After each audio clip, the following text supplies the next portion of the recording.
Assalamualaikum warahmatullahi wabarakatuh. Perkenalkan, nama saya Bintang Aprilia Maharani dari akuntansi D 2019. NIM saya 721141961. Saya akan menjelaskan tentang proyek kelima dan keenam dari Sistem Informasi Manajemen. Proyek kelima yaitu formulir pembelian buku dengan web atau HTML. Tujuan pembelajaran yaitu memahami bagaimana formulir menyimpan informasi dari para pengguna web, memahami pengguna kotak teks dan area teks untuk mendapatkan input ketikan dari pengguna, mengetahui bagaimana membuat tombol radio dan kotak cek untuk mendapatkan input pengguna melalui klik mouse, mengetahui bagaimana membuat sederet pilihan dari menu drop-down. Formulir menyediakan sebuah mekanisme untuk mengumpulkan informasi dari para pengguna web. Tanpa formulir, komunikasi di web akan bersifat satu arah.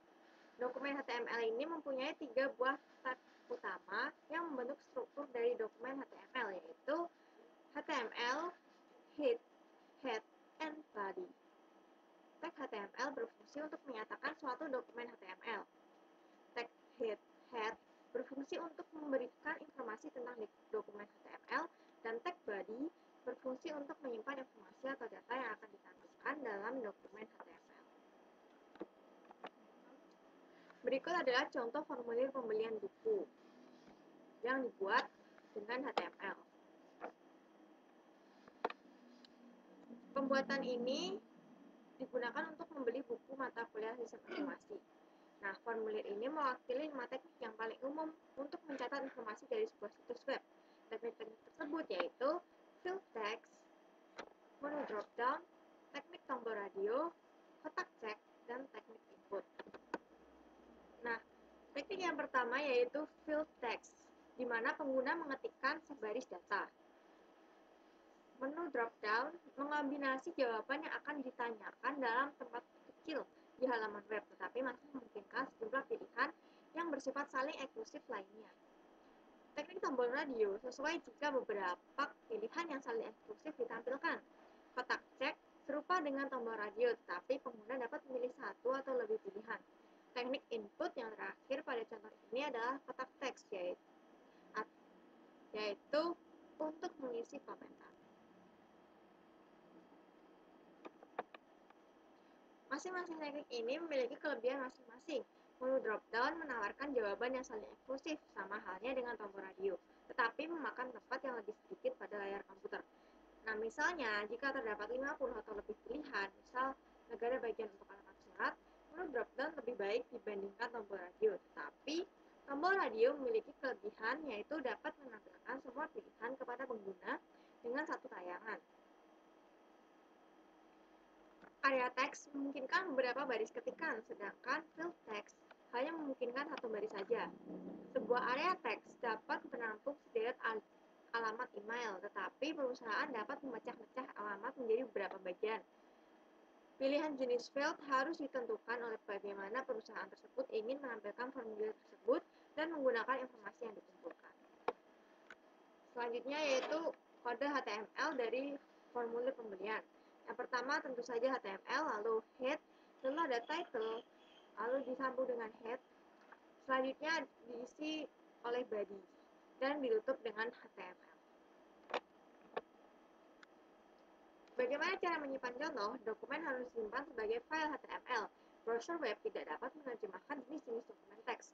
Masukkan nama file seperti book.htm untuk proyek, tetapi tanpa tanda kutip. Jenis file yang dipilih harus all files, dan pengodean harus diset ke ANSI.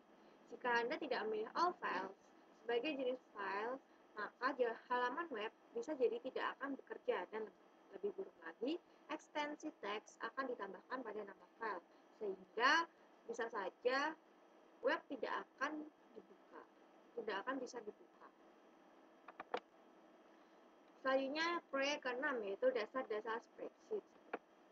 Tujuan pembelajarannya yaitu untuk memahami bagaimana menggunakan formula untuk membuat perhitungan, mengetahui bagaimana menggunakan banyak lembar data atau datasheet, memahami bagaimana membuat perhitungan bersyarat menggunakan pernyataan if-then. Spreadsheet ini memiliki kelebihan dibanding dengan program perhitungan sederhana, yaitu dapat dapat digunakan untuk memberikan kapabilitas sistem informasi yang cukup rumit bagi perusahaan.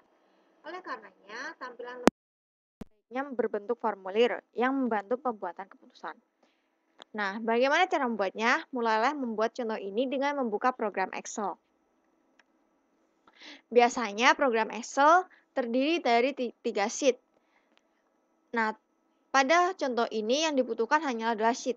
Jadi, yang dipakai adalah sheet ketiga dihapus dengan cara klik kanan dan delete sheet. Selanjutnya, faktur ini berisikan 4 barang yaitu chair, table, lamp, dan pillow. Masing-masing barang memiliki harga unit dan sejumlah diskon ditampilkan berdasarkan harga masing-masing unit. Harga per diskon dikurangi diskon dikalikan dengan jumlah unit yang dipesan menghasilkan harga keseluruhan. Harga keseluruhan dijumlahkan untuk menentukan total faktur. Jumlah yang harus dibayarkan pembeli tergantung pada kapan pembeli tersebut membayar faktur. Tanggal 7406, formatnya adalah bulan, tanggal, dan tahun adalah tanggal saat faktur tersebut dihasilkan. Pada tanggal tersebut, pelanggan akan membayar sejumlah total. Tetapi jika pelanggan menunggu 30 hari sebelum membayar, hingga tanggal 3 bulan 8 2006, jumlah yang dibayarkan adalah 101% dari jumlah total, atau $2. Setelah 60 hari, jumlah yang terutang adalah 103% dari total.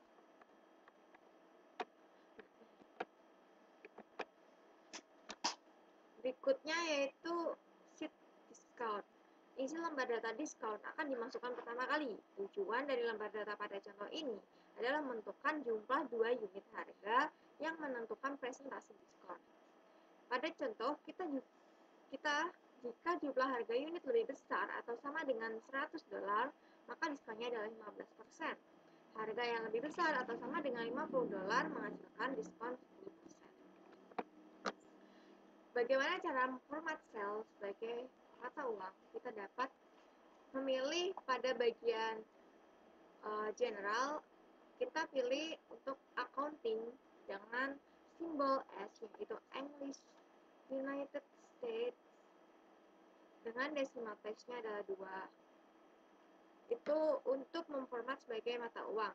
Perhatikan, kita harus menggunakan accounting, bukan yang number. Nah, sekian presentasi dari saya. Apabila ada kekurangan ataupun kesalahan kata, saya mohon maaf. Wabillahi taufik wal hidayah. Wassalamualaikum warahmatullahi wabarakatuh.